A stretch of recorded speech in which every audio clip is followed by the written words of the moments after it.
নির্বাচনের একের পর এক প্রার্থী তালিকা বেরোচ্ছে এবং সেই আবহেই আজ বৃহস্পতিবার বাংলা রাজনীতিতে সবচেয়ে বেশি চর্চা হয়েছে যে ঘটনা নিয়ে যে রটে গিয়েছে সোদপুর পানিহাটি থেকে বিজেপির প্রার্থী হিসেবে দাঁড়াতে চলেছেন আরজি করের মৃতা নির্যাতিতার মা, এবং তিনি নিজেও সংবাদ মাধ্যমের সামনে এই কথা জানিয়েছেন যে হ্যাঁ, তিনি প্রার্থী হতে আগ্রহী। তার কারণও দেখিয়েছেন। তিনি বলেছেন যে তার মেয়ের বিচার এবং সমগ্র নারী সুরক্ষা নিয়ে তিনি যে লড়াই করতে চান সেটা রাজনীতিতে নামলে তিনি আরো অনেক বেটার করতে পারবেন। এটার পরেই দেখা যাচ্ছে সমাজ মাধ্যমের একটা অংশে, বড় অংশে হৈ হৈ পড়ে গিয়েছে, সমালোচনার ঝড় বয়ে গিয়েছে। অনেকেই আকাশ থেকে পড়েছেন, বলছেন এমনটা কি সম্ভব, এমনটা কি করা যায়, করা উচিত নয়। অনেকেই আবার কাঠগড়াতেও তুলছেন নির্যাতিতার মাকে। আমার সঙ্গে রয়েছেন দ্য ওয়ালের editor in chief Shankhadeep Das. শঙ্খদার কাছ থেকে এই আজকের এত বড় বিষয়টা নিয়েই জেনে নেব যে আমার প্রথম প্রশ্ন হচ্ছে, এই যে একটা হৈ হৈ পড়ে যাওয়া, যে আরজি কর নির্যাতিতার মা তিনি কেন রাজনীতিতে নামবেন, তিনি কেন প্রার্থী হবেন, এটা কি এতই ব্যতিক্রমী একটা ঘটনা হৈ হৈ করার মতো? না দেখো তিয়াস, পশ্চিমবঙ্গের রাজনীতিতে এটা তো ব্যতিক্রমী ঘটনা নয়। কারণ পশ্চিমবঙ্গের রাজনীতিতে একটা ঘটনা যেটা সবার এক বাক্যে মনে থাকা উচিত, সেটা হচ্ছে যে রিজওয়ানুর কাণ্ড। রিজওয়ানুর কাণ্ডের পরে পশ্চিমবঙ্গে তোলপাড় হয়েছিল, এবং ঠিক আরজি করের ঘটনার পরে যে ধরনের তোলপাড় হয়েছিল তখন হয়তো রাত জাগা হয়নি, কিন্তু বাংলার যে শহর জীবনে এবং কলকাতা মফস্বল এলাকায় শহর জীবনের একটা বিপুল সংখ্যক মানুষ কিন্তু সরকারের সমালোচনা অবতীর্ণ হয়েছিলেন। সংবাদ মাধ্যমের একটা বড় ভূমিকা ছিল। সংবাদ মাধ্যমেও কিন্তু ধারাবাহিকভাবে রিজওয়ানুর কাণ্ডের যে তদন্তের গাফিলতি নিয়ে যে প্রশ্ন লাগাতার তুলে যাওয়া হয়েছে। তো তারপরে কি দেখেছিলাম আমরা, যে রিজওয়ানুর দাদা রুকবানুরকে তৃণমূল প্রার্থী করেছিল। একদম একদম। রুকবানুর এখনো কিন্তু বিধায়ক, তৃণমূলের বিধায়ক। তো তার ফলে পশ্চিমবঙ্গে কিন্তু এর একটা বড় রকমের উদাহরণ রয়েছে, এবং পশ্চিমবঙ্গ কেন সর্বভারতীয় রাজনীতিতেও খুঁজলে দেখা যাবে যে এ ধরনের উদাহরণ কিন্তু আরো রয়েছে। ফলে আজকে যে আরজি করের নির্যাতিতার মা তিনি যে প্রার্থী হতে চলেছেন বা চাইছেন, বা তাকে যে কোনো একটি রাজনৈতিক দল প্রস্তাব দিয়েছে, এটা কোনো নতুন বা ব্যতিক্রমী ঘটনা নয়। একদম। একটা কথা বলো, এই যে অভিযোগের একটা তীর একটা কাঠগড়ায় তোলা হচ্ছে, একটা বলা হচ্ছে যে এমনটা করা যায় না, এমনটা কেন করলেন, তার দিক থেকে এটা শোভা পায় না। রাজনীতিতে কি এটা সত্যি মানে শোভা পায় না? মানে বলছেন, অনেকে বলতে চাইছেন যে বিজেপিতেই কেন যোগ? হ্যাঁ, এটাও একটা প্রশ্ন। দেখো দেখো একটা কথা মনে রাখতে হবে, সেটা হচ্ছে যে এইখানে আজকে যে নির্যাতিতা, যে মারা গেছেন আরজি করের যে চিকিৎসক, তার পরিবার হচ্ছে সোদপুরের একটি অত্যন্ত মধ্যবিত্ত সাধারণ পরিবারের একজন মহিলা। তার মেয়ের যে মৃত্যু এবং সেটা নিয়ে যে তিনি যে বিচারে চাইছেন, তিনি একার লড়াইয়ে তিনি একটি রাজনৈতিক লড়াই লড়বেন, সেটা না একটা ইউটোপিয়ান ব্যাপার জায়গায় চলে যায় আজকের দিনে যেখানে রাজনীতিতে এবং যেখানে নির্বাচনে লড়াই করা হচ্ছে, একটা বড় কিন্তু তার একটা আর্থিক দিক আছে, তার একটা লোকবলের দিক আছে। তো সেখানে একার লড়াইটা কিন্তু খুব কঠিন লড়াই। সেই জন্য তিনি একটি রাজনৈতিক দলকে বেছে নিয়েছেন, এবং তুমি দেখবে যে এইটা কিন্তু একদিনে হয়নি। ইতিহাস মনে করে দেখলে দেখা যাবে যে বিজেপি কিছুদিন আগে নবান্ন অভিযান করেছিল। সেই নবান্ন অভিযানে কিন্তু এই আরজি করের নির্যাতিতার মা তিনি কিন্তু সামিল হয়েছে, এবং তিনি একটু চোটও পেয়েছিলেন ধাক্কাধাক্কিতে। কে ধাক্কা দিয়েছে সেটা পরের কথা, কিন্তু তিনি একটু আঘাত পেয়েছিলেন, ছোট পেয়েছিলেন। তার ফলে বিজেপি যে তার সঙ্গে একটা ধারাবাহিক ভাবে একটা আস্থার সম্পর্ক তৈরি করার চেষ্টা করছে, একটা কমফোর্ট দেওয়ার ওনাকে চেষ্টা করছে, সেটা কিন্তু একদিনে হয়নি। ধারাবাহিক ভাবে বিজেপি যোগাযোগ রাখছে, এবং ভোটের আগে বিজেপি প্রস্তাব দিয়েছে যে তাকে প্রার্থী করার। এখানে দুটো জিনিস পিয়াস দেখার আছে। একটা হচ্ছে যে আরজি করের যে নির্যাতিতার মা, তার ব্যক্তিগত আগ্রহ যে মেয়ের সাথে যে অন্যায় হয়েছে তার বিচারের জন্য, এবং তিনি যে কথাটা বলছেন যে পশ্চিমবঙ্গে মহিলাদের যেন কর্মস্থানে নিরাপত্তা সুনিশ্চিত থাকে, পশ্চিমবঙ্গে মেয়েদের সুরক্ষা যেন সুনিশ্চিত, নারী সুরক্ষা বারবার নারী সুরক্ষার কথা এটা তিনি বারবার বলছেন। বিজেপিরও একটা উদ্দেশ্য আছে। বিজেপি কি চাইছে, যেটা মমতা বন্দ্যোপাধ্যায় 2011 সালে চেয়েছিলেন, ডেফিনেটলি চেয়েছিলেন, সেটা হচ্ছে যে রিজওয়ানুর কাণ্ডের মতো ঘটনাটিকে তিনি নির্বাচনের সময় সেই বিষয়টিকে সজীব রাখতে চেয়েছিলেন। একদম ঠিক আজকেও বিজেপি চায় যে আরজিকর কাণ্ড, যে কাণ্ডকে কেন্দ্র করে পশ্চিমবঙ্গে বিশেষ করে কলকাতা এবং শহরতলিতে মানুষের স্বতঃস্ফূর্ত অসন্তোষ আছড়ে পড়েছিল রাস্তায়, এবং তারপরে তো 1 বছর কেটে গেছে, 1.5 বছর কেটে গেছে, কিন্তু আমাদের তো স্মৃতি বড় দুর্বল। আরজিকরের সময় যারা প্রতিবাদী হয়ে উঠেছিলেন, আজকে তাদের অনেকেরই সেই প্রতিবাদ হয়তো লঘুতর হয়ে গেছে। ঠিক আছে, যারা রাত দখলে হেঁটেছিলেন তাদের আজকের রাতের পথ অন্যরকম হয়ে গিয়েছে। তো বিজেপি মনে করছে যে মানুষের মধ্যে যে সেই ক্রোধ, সেই যে অসন্তোষ, সেই যে জ্বালা, সেইটাকে সজীব করে তোলার জন্য আবার ভোটের সময় যে নির্যাতিতার মাকে প্রার্থী করা, যে তাকে সবসময় দেখতে পেলেই, ভোটের সময় তাকে দেখতে পেলেই ওই আরজিকর পর্বের কথা মনে পড়ে যায়। এবং এইটা একটা বিষয়।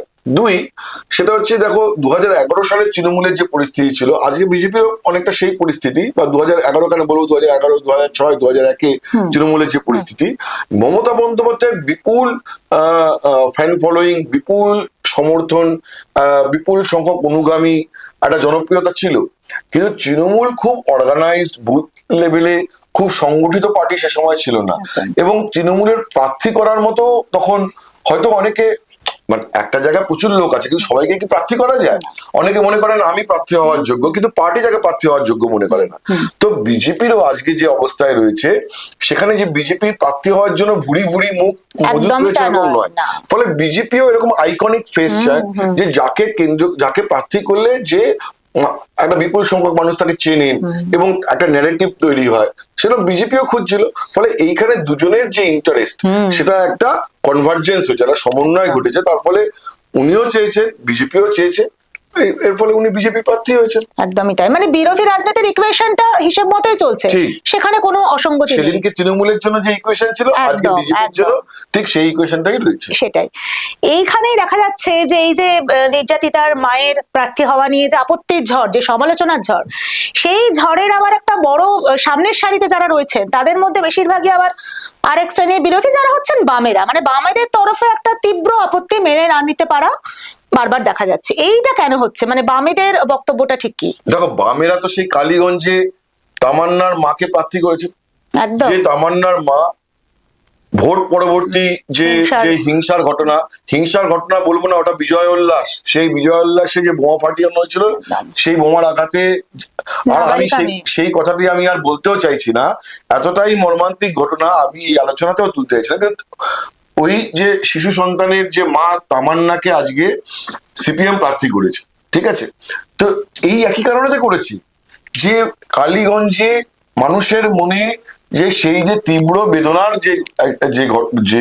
যে পর্ব, সেটিকে আবার মানুষকে মনে করিয়ে দেওয়ার জন্য, এবং ওই যে সন্তান হারা মা, তার যে বেদনা, তার যে লড়াই এবং প্রতিবাদ, সেটাকে সামনে নিয়ে আসা, সেটাকে সামনে রেখে অসন্তোষকে এক জায়গায় করা। সিপিএম এর একটা অংশের মনে হচ্ছে যে যেহেতু আরজিকর আন্দোলনের গোড়া থেকে বাম ছাত্র নেতাদের বা নেত্রীদের, মীনাক্ষী এবং কলতান, এদের একটা বড় ভূমিকা ছিল, বামপন্থী ছাত্র নেতা বা সংগঠনগুলির একটা বড় ভূমিকা ছিল, আরজিকরের যে ডাক্তারদের সংগঠন, তাদের মধ্যে যে বামপন্থীরা, তাদের একটা বড় ভূমিকা ছিল।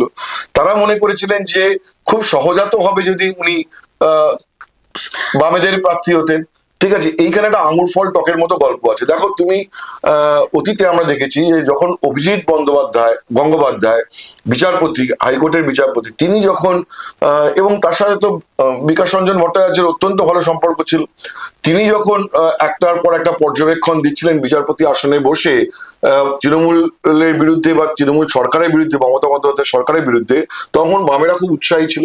এবং পরে অভিজিৎ গঙ্গোপাধ্যায় বলেছিলেন যে আমাকে সিপিএম প্রস্তাব দিয়েছিল যাদবপুর থেকে প্রার্থী হওয়ার জন্য, পরবর্তী কিন্তু তিনি বিজেপিকে বেছে নেন। তখন দেখা যায় সিপিএম তার সমালোচনা করতে শুরু করে। এখানেও তাই হচ্ছে যে সিপিএম এর বা বামপন্থী অনেকেই হয়তো অভয়ের মাকে বা এই যে আরজিকর কাণ্ডে যে নির্যাতিতার মাকে সমালোচনা করছেন, কিন্তু আমার মনে হচ্ছে এটা অনেকটা আঙুর ফল টকের মতো গল্প, বা এটা মনে হচ্ছে যে যেহেতু সিপিএম এর তখন একটা আন্দোলনের ভূমিকা ছিল, তার ফলে যে উনি বোধহয় অন্যায় করে ফেলেছেন যে বামপন্থীদের সাথে, কিন্তু ওনার আজকের কথাটাই পরিষ্কার। উনি কি বলেছেন আজকে, উনি কিন্তু অস্বীকার করেননি যে সেদিনকে যে বামপন্থী ছাত্র সংগঠনের বা তাদের নেতাদের যে ভূমিকা ছিল, সেটা কিন্তু তিনি অস্বীকার করেননি, বরং তিনি বলেছেন যে ওখানে প্রার্থী হয়েছে কলতান, উনি বলেছেন করতান যদি যেতে তো ভালো, একদম। আমার কোনো আপত্তি নেই, কিন্তু আমার মনে হয়েছে রাজ্যের তৃণমূলকে এখন বেকায়দায় ফেলতে পারে বা জবরদস্ত লড়াই দিতে পারে বিরোধী দল হিসেবে বিজেপি।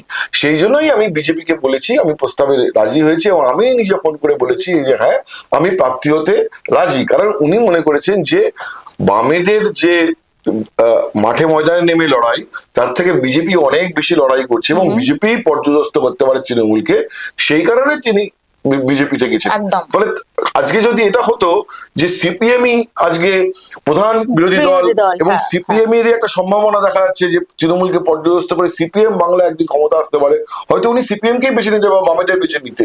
উনি দেখতে পাচ্ছেন যে বাস্তবের মাটিতে যে তৃণমূলের বিরুদ্ধে লড়াইয়ে সেটা বিজেপি অনেক বেশি মজবুত দল বা অনেক বেশি কার্যকরী বলে তার কাছে মনে হচ্ছে, সেই জন্য তিনি বিজেপির হাত ধরেছেন। এবং এটা উনি সরাসরি বলেছেন যে আমার মনে হয়েছে যে আমি এই রাজনীতি করলে বেটার লড়াই করব। ইতিহাস কি হয়েছে সেটা হচ্ছে, দেখো আমিও আজকে ওনার যে বাইট যে বক্তব্য সেটাও আমি কিছুক্ষণ আগে শুনলাম। আমি হয়তো এবার উনি হয়তো বিভিন্ন জায়গায় অনেকবার করে বলেছেন, সব জায়গায় সব চ্যানেলে তো আবার সব ডিজিটাল প্ল্যাটফর্ম আমার দেখা সম্ভব হয়নি। আমাদের কাছে যেটুকুনি এসেছেন আমি দেখেছি, সেখানে আমি দেখতে পাচ্ছি যে একজন মধ্যবিত্ত পরিবারের মহিলা গৃহবধূ, তার মেয়ের সঙ্গে অত্যন্ত অন্যায় হয়েছে এবং খুবই মর্মান্তিক ঘটনা। তো সেই বেদনার ব্যাপারটা তো তার মধ্যে এখনো পর্যন্ত রয়ে গেছে। তার সামনে যদি 5টা-7টা রকম গুম ধরে মধ্যবিত্ত পরিবারের মহিলাকে, যিনি রাজনীতিতে নেই, যিনি কোনোদিন রাজনীতি করেননি, তার পক্ষে সবকিছু ওরকম গুছিয়ে সাজিয়ে বলাটা, মেপে সঠিক একদম পলিটিক্যালি রাজনৈতিক ভাবে কূটনৈতিক ভাবে শব্দ বন্ধ পুরো সাজিয়ে একটা বাক্য বলা, সেটা কঠিন কাজ। তিনি মোদ্দা কি বলতে চাইছেন সেটাকে আমাদের বুঝতে হবে। মোদ্দা উনি এটাই বলতে চাইছেন যে আমি এই কারণেই লড়তে চাইছি যে আমার মেয়ের সঙ্গে অন্যায় হয়েছে, তার আমি বিচার চাই, এবং পশ্চিমবঙ্গে মহিলাদের সুরক্ষার দাবিতে, কর্মসংস্থানে মহিলাদের নিরাপত্তা এবং সুরক্ষার দাবিতে আমি সেই জন্য ভোটে লড়তে চাইছি এবং আমি বিজেপিকে ওই জন্য বেছে নিয়েছি। এটা হচ্ছে তার মোদ্দা কথা। এবং তিনি বামেদের বিরুদ্ধেও কিন্তু একটা কথা বলেননি। একদমই তাই। মানে এটাই দাঁড়াচ্ছে যে আজকে প্রধান বিরোধী মুখ হিসেবে সরকারের বিরুদ্ধে যেহেতু অভিযোগটা, সেইখান থেকে বিজেপিকে বেছে নেওয়া এবং ঘটনা রাজ্য রাজনীতিতে এমন কিছু তোলপাড় ফেলে দেওয়ার মতো ব্যতিক্রমী হওয়ার মতো নয়। এবং নির্যাতিতার মায়ের জায়গা থেকে তার বক্তব্য অত্যন্ত স্ট্রং, সেখানে কোনো আবডাল বা কোনো সংকোচের জায়গা নেই। তার তো একটা ব্যক্তি স্বাধীনতা রয়েছে, অবশ্যই কোন দল থেকে দাঁড়াবেন, তিনি কার কোথায় স্বচ্ছন্দ মনে করছেন নিজেকে। সবচেয়ে বড় কথা দেখো, তার সঙ্গে ধারাবাহিক ভাবে তো বিজেপি যোগাযোগ রেখেছে। হ্যাঁ, মানে একটা দীর্ঘ পথ না পেরোলে তো আজকে প্রার্থীর জায়গাটা তৈরি হয়। কনফিডেন্স বিল্ডিং মেজার বলে, সেই কনফিডেন্স বিল্ডিং মেজারটা বিজেপি নিয়েছিল, তার ফলে তিনি স্বচ্ছন্দ বোধ করেছেন বলে তিনি আজকে রাজি হয়েছেন প্রার্থী হতে। এবং আমি এটার ভেতরে কোনো ব্যতিক্রমী ঘটনা দেখতে পাচ্ছি না। এরপরে ভোটে কি হবে সেটা আমার অন্য কথা। সেটা তো উনি যদি আজকে পানিহাটিতে প্রার্থী হন, তাহলে পানিহাটির মানুষ ঠিক করবেন পানিহাটির মানুষকে কাকে ভোট দেবেন। সেটা তো সাধারণ মানুষ। গণতান্ত্রিক ব্যবস্থায় শেষ কথা বলে মানুষ, ভোটাররা। তো সে ভোটাররা বলবে। ঠিক। এবং এই সমালোচনাটা আমরা এত বাইরে গিয়ে সোশ্যাল মিডিয়া করে আলটিমেটলি কোনো লাভ নেই। লাভটা হচ্ছে যে পানিহাটির মানুষ কি বলছেন, উনি যদি পানিহাটিতে প্রার্থী হন, পানিহাটির মানুষ যা বলবেন তাই হবে। একদমই। তাহলে এখন নজরে থাকবে সেই ভোটের সময় এবং পানিহাটিতে ভোটটা হওয়ার পর সেই রেজাল্ট কোন কথা বলে তার উপরেই নজরে থাকবে। পানিহাটিতে রেজাল্ট কি দাঁড়ায় ঠিক সেই দিকেই। আজকের মতো আলোচনা এই পর্যন্ত। এই ধরনের আরো আলোচনা শোনার জন্য চোখ রাখুন দ্য ওয়ালে, কারণ খবর এখন এখানেই।